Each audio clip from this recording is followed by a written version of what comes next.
So I love hill sprints. I love them. They're for sure one of my go-to um, exercises, part of my workout routine. Um, a lot of times I do them for leg day because hill sprints are not just ordinary running. They're putting more of a load on your leg muscle.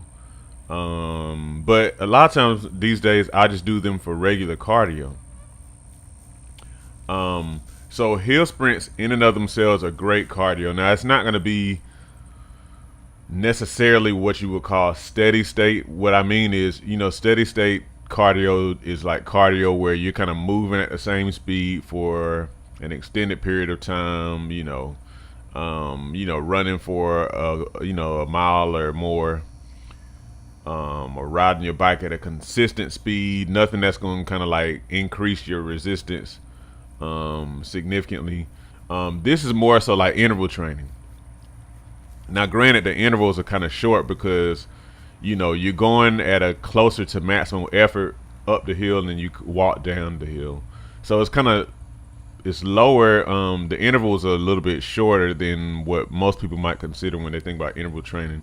But anyway, it's more akin to interval training, which interval training is actually very good for your cardiovascular fitness. In my personal experience, interval training has made me fit a lot quicker. Um, just the way that it taxes the system, and then of course you have to recover. You get to recover in between sets, but it allows you to put in more maximal effort. Now that same effort is also, it turns out, pretty good for fat burning too. And I always like to give the example of, comparing, somebody who does like marathons versus like an Olympic sprinter. I still remember when I saw somebody put photos side by side of like an Olympic sprinter versus like an Olympic marathon runner. Totally different body type. The person who engaged in interval training was the type of person who tended to maintain and even increase musculature, whereas for a person who runs marathons and things like that, that type of person is not needing to hold a lot of weight of any kind, so they lose fat and muscle. Okay, so like I said, hill sprints are great for leg muscle because of the higher gravity involved. Obviously, the higher that you go up, higher than the higher levels you go up. Like even if you went up a mountain, like the greater the effect of gravity is going to be on your body.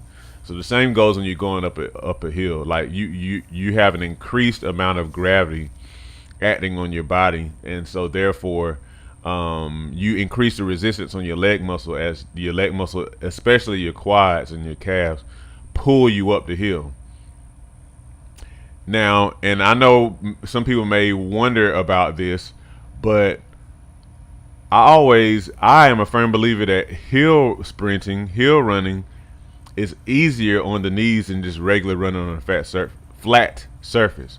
And why do I say that? I say that because hill sprinting has more knee bend, and the more knee bend you have, the more your quadriceps muscle group is going to absorb, and your calves too, and even your hamstrings to a degree.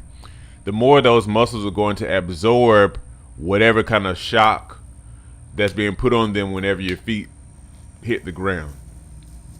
And if you want proof of this, I challenge you to, kind of hold on to like your thigh muscle, and then kind of like just walk regular, like on a flat surface, and then walk up some stairs or something like that, and you'll notice instantly you feel your quads and even your hamstrings to a degree. You'll feel them activate more. So what's happening is that shock, that load is being absorbed more so by the muscles than by the joints, for example. Okay, so there's less pound on the knee joint. Excuse me, for example, going up a hill than there is, like just running on a flat surface. Now that said, that's the very reason I do not run downhill, because if you figure the load is going to increase on your muscles in contrast to your joints whenever you go up a hill, it's going to be more stress on the muscle than the joint than on flat surface. And if you're running down a hill, then that increases the amount of load that your joints have to bear. So downhill running is bad on your, it tends to be pretty bad on your joints. Now a lot of young people do it, school sports and whatnot. They can kind of take it a little bit more. I still wouldn't necessarily advise it, but anyhow, I wouldn't recommend downhill running for anybody, just to be honest, just to kind of help protect your knees.